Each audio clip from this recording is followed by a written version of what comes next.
حضور کی حضرت امیر کی بہادری اور شجاعت اور قوت کی ایک مثال اور ہے. جنگوں کی بات ابھی نہیں کر رہا، ابھی تو آپ کی خصوصیات. ایک خصوصیت کیا میں نے بیان کی کہ گھوڑا عموماً استعمال نہیں کرتے تھے. ایک خصوصیت یہ کہ آپ کی زرہ جو تھی صرف سینے کا حصہ تھا، پیٹھ پہ زرہ تھی ہی نہیں.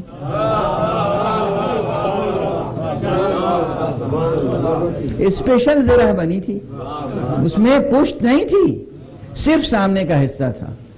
لوگوں نے خود کہا کہ علی کی زرہ میں پشت نہیں ہے، اس لیے کہ علی کبھی میدان میں پشت دکھاتے ہی نہیں ہیں.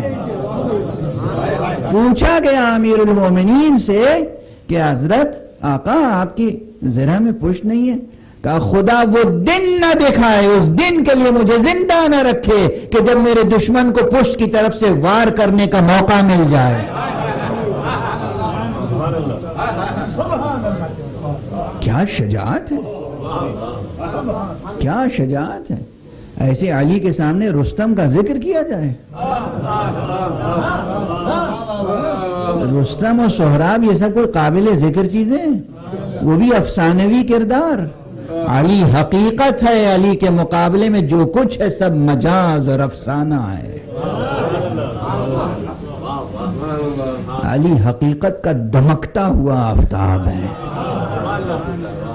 علی حقیقت کا چمکتا ہوا سورج ہے. علی کی شجاعت، یہ علی کی شجاعت کے کچھ نمونے، کچھ انداز. گھوڑا نہیں استعمال کرتے، زرہ استعمال کرتے ہیں تو آدھی، تلوار استعمال کرتے ہیں تو دو شاخہ. توجہ ہے، ہر چیز نرالی ہے. یہ شجاعت کا بیان ہے.